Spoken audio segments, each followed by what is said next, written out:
हुन्छ, सबैलाई जय मसीह। हामी परमेश्वरलाई फेरि पनि धन्यवाद दिन्छौँ कि आज हामी उहाँको सङ्गतिमा होइन, पहिला हामी एकैसाथ भेला हुन्थ्यो भने अहिले यो नेट मार्फत होइन हामी सबैजना आफ्नो आफ्नै घरमै बसेर नै सङ्गतिको लागि हामी तयारी भएका छौँ। हामीले स्तुति प्रशंसा गऱ्यौँ र हाम्रो भाइलाई धन्यवाद दिन्छौँ। उहाँले हामीलाई स्तुति प्रशंसामा डोर्याउनु भयो र बिचमा लाइन पनि गयो, फेरि एकछिन ब्रेक पनि भयो है। अहिले त कस्तो आनन्द, ब्रेक भयो, एकछिन घुम्यौँ, फेरि डाटा लियौँ भनेको फेरि बत्ती आयो। तर अब चाहिँ हामी तुरुन्तै परमेश्वरको वचनमा जानेछौँ र म आज तपाईँहरूको अगाडि हिब्रूको पुस्तक 3 अध्यायको 1 पद पढ्छु, त्यसपछि हिब्रू 4 को 14 पद पढ्छु अनि अगाडिका पदहरू हामी यसरी नै हेर्नेछौँ। र आज परमेश्वरले हामीलाई उहाँको वचनद्वारा के भन्दै हुनुहुन्छ त्यो कुरा सुन्नको लागि हामी तयारी हुनेछौँ। बुझाउनको लागि परमेश्वरको आत्माले नै हामीलाई मद्दत गर्नुहुन्छ। जब हामी प्रार्थना गर्दछौँ, परमेश्वर तपाईँको वचन बुझ्नको लागि मलाई समझ शक्ति दिनुहोस् अनि तपाईँको वचन बाँड्नको लागि मलाई ज्ञान बुद्धि दिनुहोस् भनेर जब हामी प्रार्थना गर्छौँ भने उहाँ आफ्नो वचनद्वारा हामीसँग बोल्नुहुन्छ।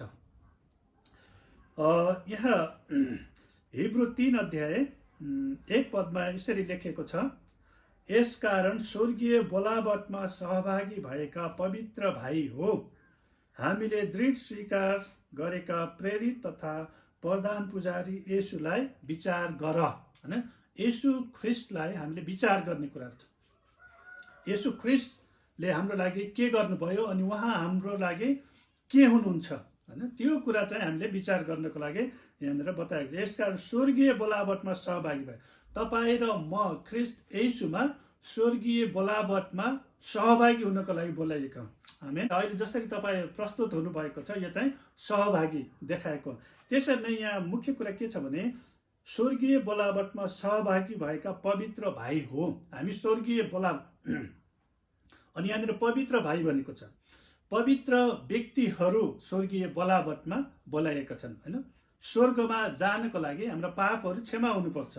पाप क्षमा भइसकेपछि त्यसपछि ती व्यक्तिहरू पवित्र भए हैन। पवित्र व्यक्तिहरूलाई अब स्वर्गीय बोलावट हैन, तपाईँ र मेरो जीवनमा परमेश्वरले स्वर्गीय बोलावट दिनुभएको छ। अनि त्यसको लागि चाहिँ यहाँ भनेको छ, यसकारण स्वर्गीय बोलावटमा सहभागी भएका पवित्र भाइ हो, हामीले दृढ स्वीकार गरेका प्रेरित तथा प्रधान पुजारी येशूलाई विचार गरौँ। हामीले दृढ स्वीकार गरेको हैन, दृढ स्वीकार हैन, इङ्ग्लिसमा कन्फेसन भन्छ नि, दृढ स्वीकार, कन्फेस गर्ने भन्छ है, कतिचोटि मानिसहरूले भन्छ कन्फेस गर तिमीले भन्छ, स्वीकार गर भन्छ नि।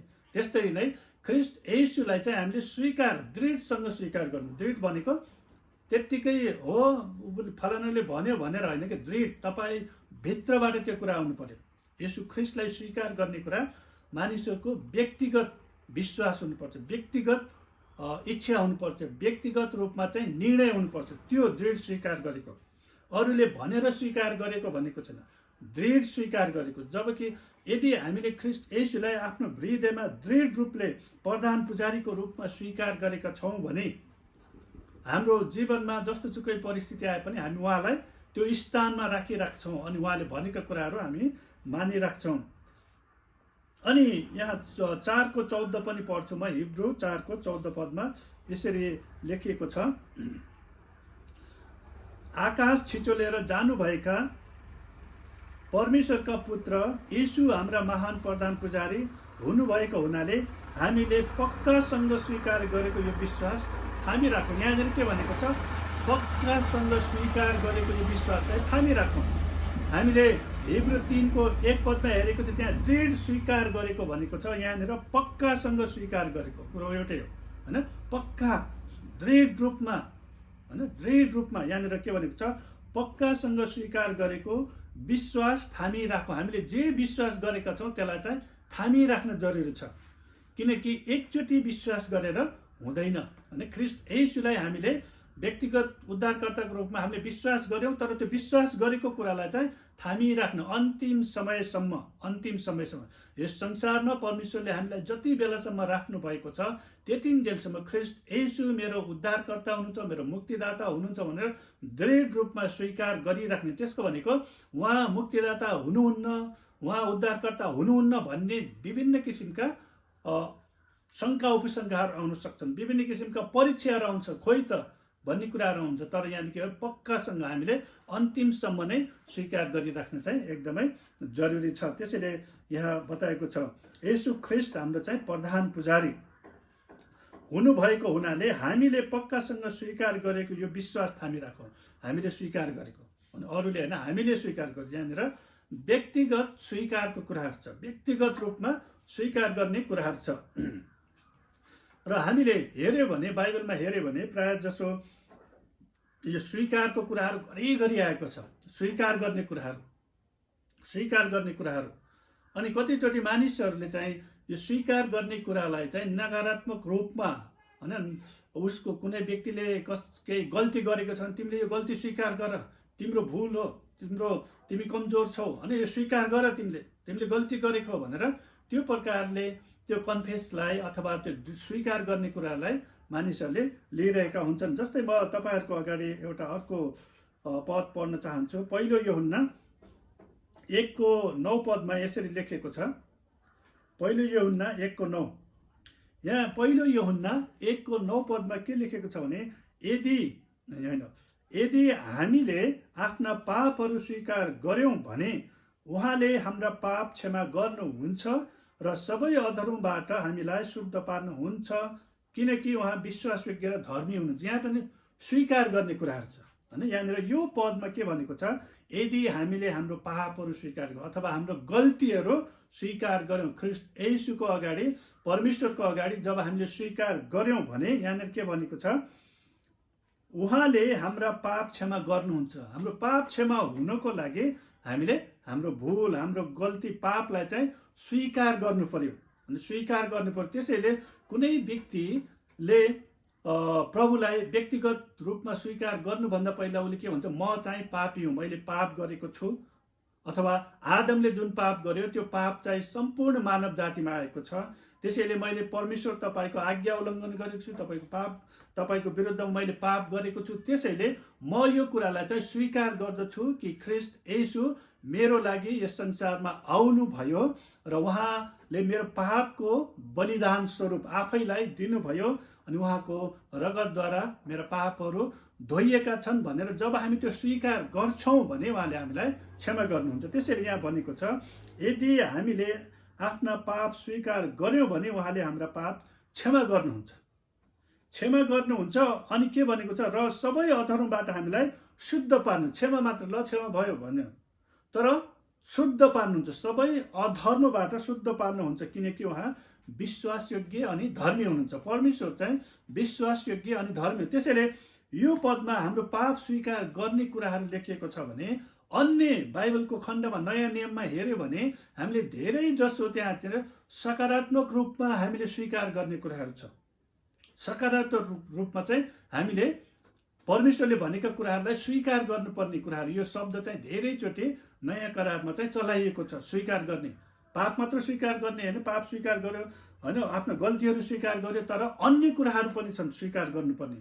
त्यसैले आज म तपाईँहरूको अगाडि चाहिँ सकारात्मक स्वीकारको शक्ति, होइन, सकारात्मक जुन स्वीकार छ त्यसलाई हामीले भनौँ न, त्यसको शक्ति के हो त हामीले थाहा पाउनु जरुरी छ। सकारात्मक स्वीकार, होइन, यो नकारात्मक मात्र हुन्छ, यो गल्ती हो, त्यसले त्यो गरेको, यो गरेको नकारात्मक मात्र भयो, हो त्यो म मान्छु, यो मान्छे त यस्तै हो भन्छ नि, नकारात्मक रूपमा स्वीकार गर्ने कुराहरू, होइन। यो मान्छे कहिले पनि सुध्रिएन ल भने कतिचोटि त्यो भन्छ, नकारात्मक स्वीकार गर्नु। तर सकारात्मक स्वीकारको शक्तिको बारेमा पनि हामीले थाहा पाउन जरुरी छ। त्यसैले हामीले बाइबलमा हेर्दै गऱ्यो भने हामी थाहा पाउँछौँ कि धेरै ठाउँमा चाहिँ सकारात्मक रूपमा हामीले स्वीकार गर्नुपर्छ। जस्तै छुटकाराको बारेमा परमेश्वरले ख्रीष्ट येशूमा हामीलाई दिनुभएको छुटकारालाई हामीले स्वीकार गर्नुपर्छ, होइन, स्वीकार गर्नुपर्छ। किनकि रोमी 8:1 लेखेको छ नि, यदि कोही ख्रीष्टमा छ भने उसलाई अब दण्डको आज्ञा छैन, होइन। योलाई चाहिँ के त स्वीकार गर्ने कुराहरू, यो सकारात्मक स्वीकार। म ख्रिस्टमा छु, त्यसैले मलाई अब दण्डको आज्ञा छैन। अनि येशू ख्रिस्ट को हुनुहुन्छ भन्ने कुरा पनि निरन्तर रूपमा स्वीकार गरिराख्नु पर्यो। येशू ख्रिस्ट मेरो प्रभु हुनुहुन्छ, येशू ख्रिस्ट मेरो उद्धारकर्ता हुनुहुन्छ, येशू ख्रिस्ट परमेश्वरका पुत्र हुनुहुन्छ, येशू ख्रिस्ट मानव रूपमा यस संसारमा आउनुभयो हैन। अनि येशू ख्रिस्ट मेरो लागि यस संसारमा आउनुभयो, मेरो लागि गाडिनुभयो, मेरो लागि मर्नुभयो, मेरो लागि बौरी उठ्नुभयो। यो स्वीकार गर्ने, येशू को हुनुहुन्छ भन्ने कुरा पनि निरन्तर हामीले स्वीकार गरिराख्नुपर्छ, दाबी गरिराख्नुपर्छ। जब हामीले स्वीकार गर्छौँ भने त्यो स्वीकारले हाम्रो ख्रिस्ट येशूमा हाम्रो जुन स्थान हो त्यो स्थानलाई हामीले प्राप्त गर्न सक्छौँ। यदि तपाईले ख्रिस्ट येशूमा भएको तपाईको स्थानलाई स्वीकार गर्नु भएन, हो मेरो स्थान चाहिँ ख्रिस्टमा यो हो भन्ने स्वीकार गर्नु भएन भने तपाईँ त्यो स्थान प्राप्त गर्न सक्नुहुन्न। त्यसैले हाम्रो स्वीकारले हामीलाई परमेश्वरले ख्रिस्ट येशूमा दिनुभएको स्थानलाई हामी प्राप्त गर्न सक्छौँ। त्यसैले स्वीकारको एकदमै ठुलो महत्त्वपूर्ण स्थान छ। त्यसैले हामीले गरेको त्यो स्वीकारले परमेश्वरले हामीलाई दिनुभएको स्थानमा हामी जान सक्छौँ। अनि ख्रिस्टले हाम्रो लागि गरेका प्रत्येक कुराहरूको पनि हामीले स्वीकार गर्न जरुरी छ हैन। ख्रिस्टले हाम्रो लागि के गर्नुभयो त त्यो कुरा हामीले स्वीकार गर्नु। उहाँ हामीलाई मर्नु मात्र भएन हैन, उहाँ हाम्रो लागि मर्नुभयो, गाडिनु भयो, तर बौरी उठ्नु भयो हैन। बाइबलले त्यही भन्छ, ख्रिस्ट येशू हाम्रो अपराधको लागि मर्नुभयो, तर हामीलाई धर्मी तुल्याउनको लागि के हुनुभयो, बौरी उठ्नुभयो। रोमीको पुस्तक हामीले 4:25 हामीले त्यो पाउँछौँ हैन। ख्रिस्ट येशू हाम्रो अपराधको लागि मर्नुभयो, तर हामीलाई धर्मी तुल्याउनको लागि बौरी उठ्नुभयो। यो पनि स्वीकार गर्ने कुरा हो हैन। तपाईले ख्रिस्ट येशूमा भएको कुराहरूलाई स्वीकार गरिराख्न जरुरी। जबसम्म हामीले यो स्वीकार गरिराख्छौँ ती कुराहरू हाम्रो जीवनमा हुन आउँछन्। जस्तै रोमी 10:9 र 10 पनि हामीले हेर्यो भने त्यहाँ भनेको छ, तिमीहरूको हृदयको स्वीकार, हृदयमा गरेको विश्वास र मुखको स्वीकार। हामीले हृदयले विश्वास गर्ने ख्रिस्ट येशू परमेश्वरका पुत्र हुनुहुन्छ, मेरो उद्धारकर्ता हुनुहुन्छ भनेर हामीले हृदयमा के गर्ने, विश्वास गर्ने। अनि त्यो कुरालाई मुखले स्वीकार गर्ने हो भनेर। जस्तै हामीले ख्रिस्ट येशूलाई व्यक्तिगत उद्धारकर्ता मानेको अनि हो विश्वास गर्छु भन्ने कुराको प्रमाणको रूपमा चाहिँ हामीले पानीको बप्तिस्मा लिन्छौँ नि। उहाँ हाम्रो उद्धारकर्ता हुनुहुन्छ भन्ने कुराको भित्री विश्वासको बाहिरी चिन्हको रूपमा बप्तिस्मा लिन्छौँ। त्यसरी नै हाम्रो हृदयमा हामीले विश्वास गरेको कुराहरू मुखले स्वीकार, परमेश्वरले मलाई के गर्नुहुन्छ, परमेश्वरको वचनमा के छ, परमेश्वरले मेरो लागि के राख्नु भएको छ, त्यो कुराहरू जुन हामीले हृदयमा विश्वास गर्छौँ त्यो मुखले स्वीकार गर्नु जरुरी। अनि त्यहाँनिर भनेको छ रोमी 10:9 र 10 कि तिमीहरूले हैन हृदयमा जुन विश्वास गर्छौ, मुखले स्वीकार गर्यो भने तिमीहरूको उद्धार हुन्छ। त्यसैले हामीले जे स्वीकार गर्छौँ त्यसले हाम्रो भित्री कुरालाई अधीन गरिरहेको हुन्छ, हाम्रो भित्री कुरालाई अधीन गरिरहेको हुन्छ हैन। तपाईले जे कुरा स्वीकार गर्नुहुन्छ त्यो कुराले तपाईलाई अधीनतामा ल्याइरहेको हुन्छ। जस्तै तपाईले एकदमै डर, त्रासको कुराहरू अनि अन्योलताका कुराहरू मात्र गरिराख्नुहुन्छ, त्यसले तपाईलाई अधीन गरिरहेको हुन्छ। अनि अहिलेको समयमा हामीले हेर्यो भने है, अब एकदमै डर अनि त्रासको वातावरण छ नि संसारभरि। कोभिड-19 हैन, कोरोना भाइरसको कारणले हैन संसारभरि। अब यो हामीले मान्दैन भनेर पनि हुँदैन हैन, अरूहरूको लागि पनि हामीले मान्नुपर्ने हुन्छ। तर कसरी मान्दै हुनुहुन्छ तपाईँ हैन? अब ला भनेर एकदमै डर अनि त्रासमा जहिले पनि त्यो समाचार मात्र हेरिराख्नुहुन्छ भने त्यसले अझै तपाईँलाई त्रसित बनाउँछ। मैले अहिलेसम्म यो ठाउँमा यो गयो, यो ठाउँमा हेर, समाचार मैले त्यो बारेमा हेर्दैन हैन। तर त्यसको अर्थ चाहिँ हामी लापरवाही हुने हैन हो। डराउन भनेको कारण चाहिँ अब मास्क नै नलगाएर भिडमा जाने भनेको हैन हैन, हात नधुने भनेको हैन, सेनिटाइजर नलगाउने भनेको हैन। त्यो गर्ने हो, हामी सेनिटाइजर पनि लगाउँछौँ हैन, हात धुन्छौँ, घरिघरि साबुनले मुखमा मास्क पनि लगाउँछौँ, अरू व्यक्तिसँग ठिक दूरी पनि राख्छौँ। तर त्यो राखिरहेको बेलामा भित्रतिर चाहिँ हाम्रो डर हुनु हुँदैन। भित्रतिर त्यो ला भन्ने छ भने त्यो लगाएर पनि काम छैन। त्यसैले हामीले जे कुरा हो यो छ, यो संसारभरि छ, त्यसलाई चाहिँ हामीले अस्वीकार गर्न मिल्दैन। संसारभरि नै ती कुराहरूको डर अनि त्रास भइरहेको छ। त्यो छँदै छैन भने पनि फेरि भोलि समाचार लगिदिन्छ यहाँनिर त है, छ त्यो। तर त्यसको डरले चाहिँ हामी मर्नु हुँदैन। तर ती कुराहरू छन्, तर हामीलाई त्योभन्दा अझै शक्तिशाली परमेश्वरको बारेमा थाहा छ नि त। परमेश्वर जीवित हुनुहुन्छ। ख्रिस्ट येशूको रगतले मलाई सुरक्षा दिएको छ। ख्रिस्ट येशूको रगतद्वारा ती सबै दुर्बलताहरूमाथि उहाँले मलाई विजय दिनुहुनेछ। ख्रिस्ट येशूको रगतले मेरो इम्युनिटी पावर चाहिँ बढाइदिनु हुनेछ। अनि त्यो विश्वास पनि राख्नुपर्छ होइन। सतर्कता अपनाउने हो, त्यो नअपनाउने भनेको होइन। तर त्यो डर अनि त्रासमा होइन, त्यही कुरामा लाग्यो भने हामी डरै डरले होइन, संसारभरि त्यही कुराहरू भइरहेको छ, अझै हामी त्रसित हुन्छौँ। त्यसैले हामीले जे कुरा स्वीकार गर्छौँ त्यसले हाम्रो भित्री कुरालाई पनि नियन्त्रण गरेको हुन्छ। त्यसैले तपाईँले आज के स्वीकार गर्दै हुन्छ? संसारमा हुँदा प्रभुले भन्नुभयो यो संसारमा हुँदाखेरि तिमीलाई कष्ट हुनेछ, दुःख हुन्छ, तर ढाडस गर, मैले संसारलाई जितेको छु। कष्ट हुने भनेको यस्तै कुराहरूद्वारा त हो नि। कहिले रोग होला, कहिले चाहिँ केही दुर्घटना होला, कहिले के होला, तर मैले संसारलाई जितेँ। संसारलाई जित्ने चाहिँ मसँग हुनुहुन्छ। त्यसको अर्थ ल म त प्रभुलाई विश्वास गर्ने, मलाई त केही हुन्न, तिमीहरू कति डराएको भनेर सबैलाई भन्दै जाऊ भनेको होइन, अरूलाई भन्नु पर्दैन।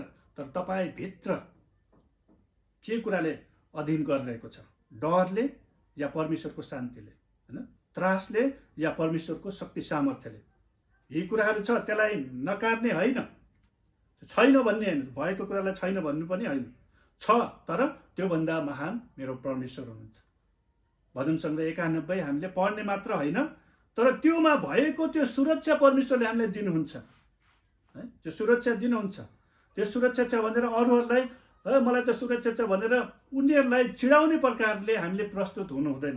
तर हामी भित्रतिर चाहिँ ढुक्क हुनुपर्छ होइन। त्यो हाम्रो भित्रतिर केले अधीन गरेको छ। त्यसैले यो स्वीकार गर्ने कुराहरूले धेरै असर पारेको हुन्छ। किनकि तपाईँले आफ्नो हृदयमा होइन, अथवा तपाईँले आफूभित्र परमेश्वरलाई जति ठुलो हुने स्थान दिनुभएको छ त्योभन्दा बढी ठुलो उहाँ हुन सक्नुहुन्न होइन। यसको अर्थ परमेश्वरलाई तपाईँले जति भने त्यो तपाईँको आधारमा परमेश्वर ठुलो सानो हुने होइन। परमेश्वर जो हुनुहुन्छ उहाँ परमेश्वर हुनुहुन्छ, उहाँ शक्तिशाली हुनुहुन्छ। तर तपाईँले आफूभित्र परमेश्वरलाई कति ठुलो हुन दिनुभएको छ? परमेश्वर त महान हुन्छ, तर यो कोरोना भाइरसभन्दा ठुलो हुनुहुन्न होइन भनेर त्यो प्रकार लिनुभएको छ कि? परमेश्वर त महान हुन्छ, तर यो समस्यालाई त खोइ समाधान गर्न सक्नुहुन्छ कि नै? हो, तपाईँभित्र परमेश्वरलाई जति ठुलो हुन दिनुभएको छ त्योभन्दा ठुलो उहाँ हुन सक्नुहुन्न। त्यसैले तपाईँ र मैले परमेश्वरलाई हामीभित्र उहाँ जति महान हुन्छ त्यो महान हुन दिनको लागि हाम्रो विश्वासलाई वृद्धि गर्न जरुरी छ। अनि त्यो विश्वास वृद्धि कहिले हुन्छ? जब परमेश्वरले भनेका वचनहरूलाई हामीले स्वीकार गर्छौँ, बोल्छौँ। परमेश्वरले भनेका प्रतिज्ञालाई जब हामी स्वीकार गर्छौँ, बोल्छौँ भने अनि त्यसपछि विश्वास चाहिँ के हुन्छ त? विश्वास चाहिँ सुनाइद्वारा हुन्छ। त्यसपछि हाम्रो विश्वास चाहिँ वृद्धि हुँदै जान्छ। हाम्रो विश्वास त्यसपछि वृद्धि हुँदै जान्छ। त्यसैले तपाईँ र मैले परमेश्वरलाई कसरी लिएका छौँ? जस्तै दाउदले होइन परमेश्वरलाई एकदमै त्यो उच्च स्थान आफूभित्र, उहाँ सानै ठिटै थिए तर उनले परमेश्वरले आफूभित्र एकदमै ठुलो रूपमा लिएका थिए। जबकि सेनाहरू होइन, इजरायलका सेनाहरू डरले थरथर कामेका थिए। तर दाउदले चाहिँ के त त्यो गोलियत भन्दा पनि योभन्दा ठुलो मेरो परमेश्वर हुनुहुन्छ। उसले देखेको थियो गोलियत त 9 फिटको थियो, उसले चाहिँ दाउदले हेर्दाखेरि 2.5 फुटको देखेको होइन, 9 फिटको नै देखेको है। त्यसको अर्थ समस्या सानो देखेको होइन, ठुलै देखेको उसले पनि। तर ऊभित्र परमेश्वर कति ठुलो हुनुहुन्छ भन्ने कुरा उसलाई थाहा थियो। योभन्दा महान हुनुहुन्छ मेरो परमेश्वर। त्यसैले हाम्रो जीवनमा विभिन्न प्रकारले डर अनि त्रासका कुराहरू आउँछन्। हामी क्रिस्चियन हो भन्दैमा आउँदै नआउने होइन, तर हामीले यो विचार गरेर हिँड्नुपर्छ कि यी सबैभन्दा महान चाहिँ मेरो परमेश्वर हुनुहुन्छ। उहाँमा चाहिँ हामी कृतज्ञ हुँदै होइन उहाँलाई हामीले महिमा दिँदै अगाडि बढ्नु पर्छ। 1 तिमोथी 6:12 म तपाईँहरूको अगाडि पढ्न चाहन्छु। 1 तिमोथी 6:12 1 तिमोथी 6:12 तपाईँहरूलाई थाहा छ होला, विश्वासको लडाइँ लड्ने कुरा, तैपनि म पढेर नै सुनाइदिन्छु। विश्वासको उत्तम लडाई लड, अनन्त जीवन पक्रिराख। यसैमा तिमीहरूलाई बोलावट भएको थियो जब तिमीले धेरै साक्षीहरूका उपस्थितिमा तिम्रो विश्वासको असल साक्षी दिएका थियौ। तिम्रो विश्वासको असल साक्षी, अथवा उनले जे विश्वास गरेका थिए त्यसलाई उनले स्वीकार गरेको कुराहरू सबैको बिचमा उनले साक्षीको रूपमा दिएका। त्यसैले विश्वासको उत्तम लडाई लड। विश्वास गरेर मात्र भएन, अब त्यो विश्वासको उत्तम लडाई लड्ने भनेको जुन कुरा तपाईँले परमेश्वरको वचनमा विश्वास गरेर दाबी गर्नुभएको छ, जुन कुरालाई स्वीकार गर्नुभएको छ, त्यो पुरा नहुन्जेलसम्म लडाई लडिराख होइन। तपाईँको विश्वासको लडाई तपाईँले लड्नुपर्छ। अरूहरूले उत्साह दिन्छन्, सघाइदिन्छन् होला, तर तपाईँले नै लड्नुपर्छ होइन। घरमा खाना बनाएर तपाईँको अगाडि राखिदिन्छन् होइन, तर तपाईँले नै खानुपर्छ। खानै नसक्नु छ भने त अर्कै कुरा, तर खाना पनि खुवाइदिनु पर्यो भने त होइन, त्यो चाहिँ ठिक भएन। त्यसले विश्वासको उत्तम लडाई लड। विश्वासमा हुर्किने वातावरण तपाईँको घर परिवारका व्यक्तिले बनाउन सक्छन्, मण्डलीका पास्टर अगुवाहरूले, विश्वासीहरूले त्यो वातावरण बनाइदिन्छ। तर त्यसको विश्वासको उत्तम लडाई लड्ने काम चाहिँ तपाईँको होइन। आर्मीहरूको लागि हामीले प्रार्थना गर्छौँ, तर हामी उनीहरूको गन लिएर लड्न चाहिँ जाँदैनौँ। लड्नु चाहिँ उनीहरूले नै पर्छ, तर हामी उनीहरूको लागि प्रार्थना गर्छौँ। त्यसैले हाम्रो विश्वासको उत्तम लडाई चाहिँ हामी प्रत्येकले लड्नुपर्छ होइन। प्रत्येकले लड्नुपर्छ। आमा बुवाले लड्नुपर्छ विश्वासको उत्तम लडाई, छोराछोरीले विश्वासको उत्तम लडाई लड्नुपर्छ होइन। प्रत्येकले आफ्नो विश्वासको उत्तम लडाई आफै लड्ने है, आफै लड्नुपर्छ। के विश्वास गरेको छ, मेरो बुवाले त यो विश्वास गरेको छ, मेरो आमाले यो होइन, तपाईँले के विश्वास गर्नुहुन्छ, त्यसको लडाई तपाईँ आफैले लड्नुपर्ने हुन्छ। विश्वासको उत्तम लडाई लड। अर्को 2 कोरिन्थी 2:14 पनि म पढिदिन्छु तपाईहरुको अगाडि। 2 कोरिन्थी 2:14 यहाँ बताएको छ, विजेतामा उहाँले हामीलाई डोर्याउनुहुन्छ। यो 2 कोरिन्थी 2:14। तर परमेश्वरलाई धन्यवाद होस्, उहाँले हामीलाई ख्रिस्टमा सधैँ विजयको निम्ति डोर्याउनुहुन्छ र उहाँको ज्ञानको सुवासना हामीद्वारा हरेक स्थानमा फैलाउनुहुन्छ। यहाँनिर के भनेको छ त, परमेश्वरलाई चाहिँ धन्यवाद होस्, उहाँले हामीलाई ख्रिस्टमा सधैँ विजयको निम्ति डोर्याउनुहुन्छ भनेको छ। विजयको निम्ति हामीलाई कुनै ठाउँमा डोर्याउँदै हुनुहुन्छ भने के त, विजयको निम्ति, जित्नको निम्ति, हामीलाई विजयमा चाहिँ डोर्याउनुहुन्छ। के को लागि, र उहाँको ज्ञानको सुवासना हामीद्वारा हरेक स्थानमा फैलाउनुहुन्छ। उहाँको ज्ञानको सुवासना फैलाउनुहुन्छ। हामी विजय छौँ भनेर अरूहरूलाई रिस उठाउने होइन, ज्ञानको सुवासना। हामीले जसरी कुनै समस्यामाथि विजय हुन्छौँ भने हाम्रो गवाहीद्वारा अरूहरूलाई उत्साह मिलोस्, हाम्रो गवाहीद्वारा अरूहरूलाई निराशामा ल्याउने होइन, अरूहरूलाई दोस्याउने होइन, तर उत्साह मिलोस्। हामीले त्यो प्रकारले आफ्नो गवाही दिन जरुरी छ। हामीले हाम्रो बाइबल यो ट्रेनिङमा हेरिरहेका छौँ, हाम्रो गवाही कसरी बाँड्ने त हैन, अरूहरूको अगाडि हामीले गवाही बाँड्दाखेरि अरूहरूलाई चाहिँ उत्साह मिलोस्। त्यसैले परमेश्वरले हामीलाई सधैँ विजयको निम्ति डोर्याउनुहुन्छ। के को लागि त, ताकि उहाँको ज्ञानको सुवासना हामीद्वारा हरेक स्थानमा फैलाउनुको लागि। उहाँको ज्ञान, ओहो परमेश्वर कति महान हुनुहुन्छ, परमेश्वर कति बल हुनुहुन्छ, परमेश्वर त सत्य हुनुहुन्छ भन्ने कुरा उहाँ अरू व्यक्तिहरूले हाम्रो जीवनद्वारा, हाम्रो गवाहीद्वारा चाहिँ स्वीकार गर्न सकौँ। त्यसको लागि उहाँले हामीलाई विजय दिनुहुन्छ, त्यसको लागि विजय दिनुहुन्छ।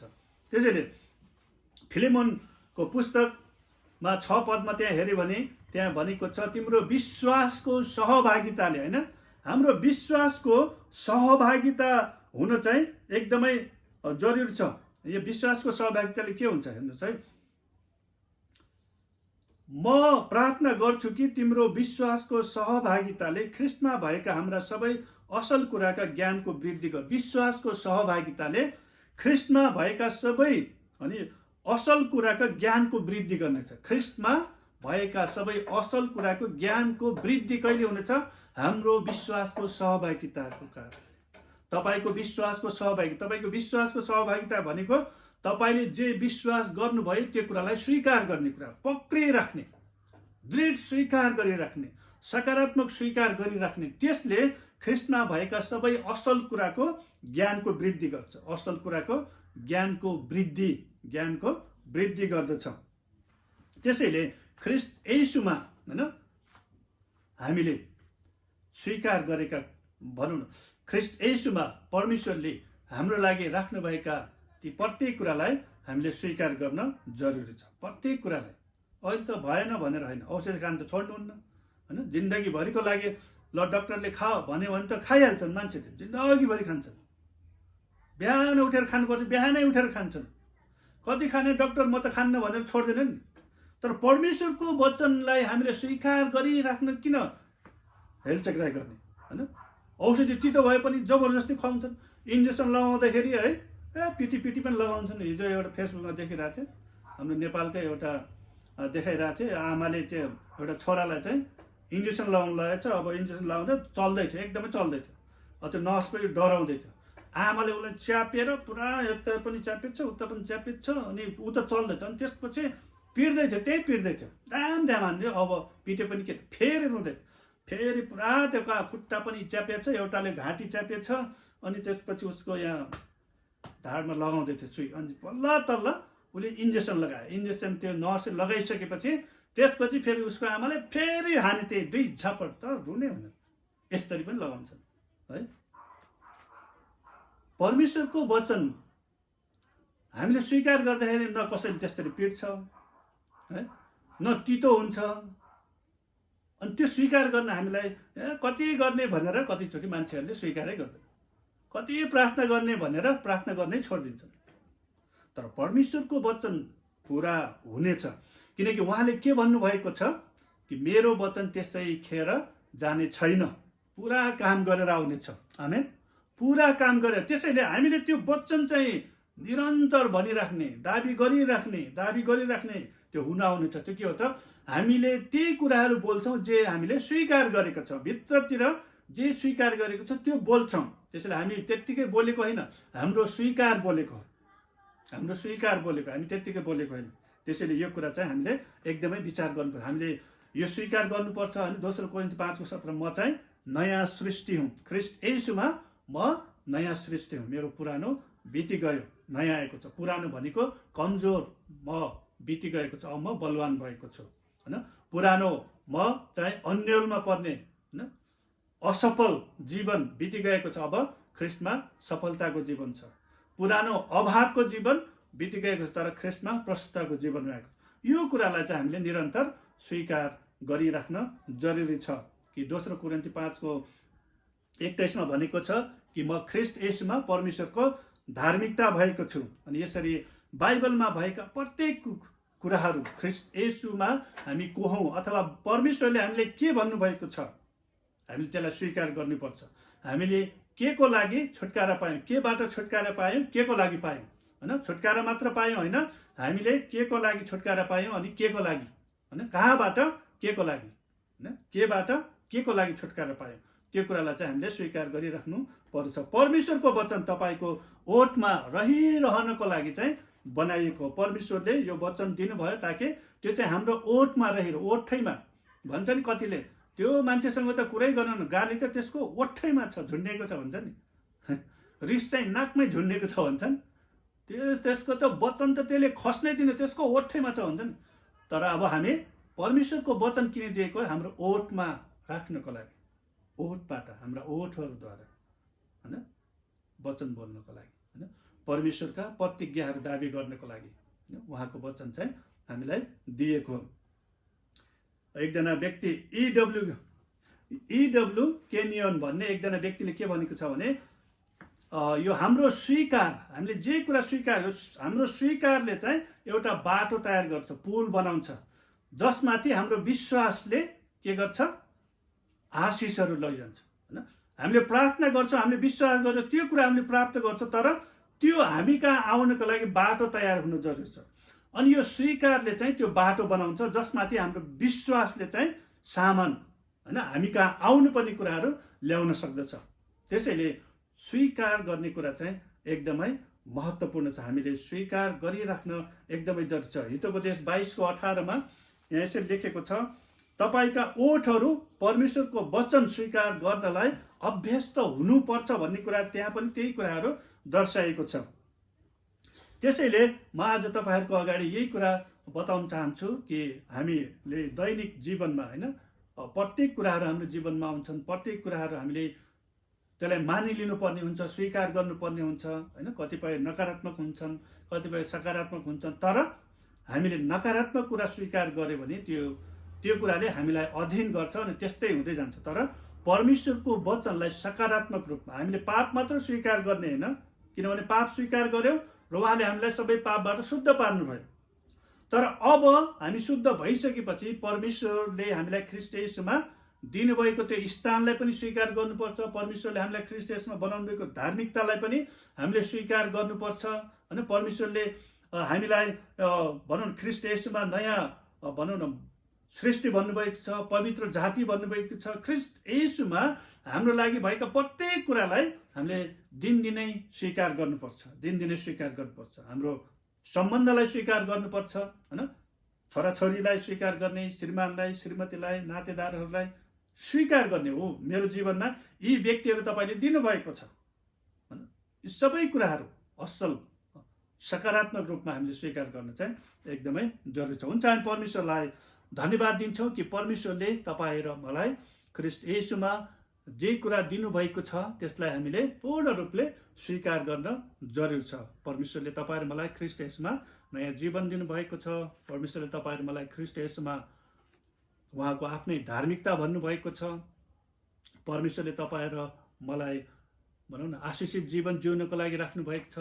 यस संसारमा रहँदा दुःख कष्ट त हुनेछ, तर ढाडस गर म तसँगै छु भन्नुहुने परमेश्वर हामीसँगै हुनु। त्यसैले हामी परमेश्वरलाई धन्यवाद दिन्छौँ। हुन्छ, म यति बेला अगाडिको भाग हाम्रो भाइलाई दिन्छु, उहाँले अगाडिको भाग लिनुहुनेछ।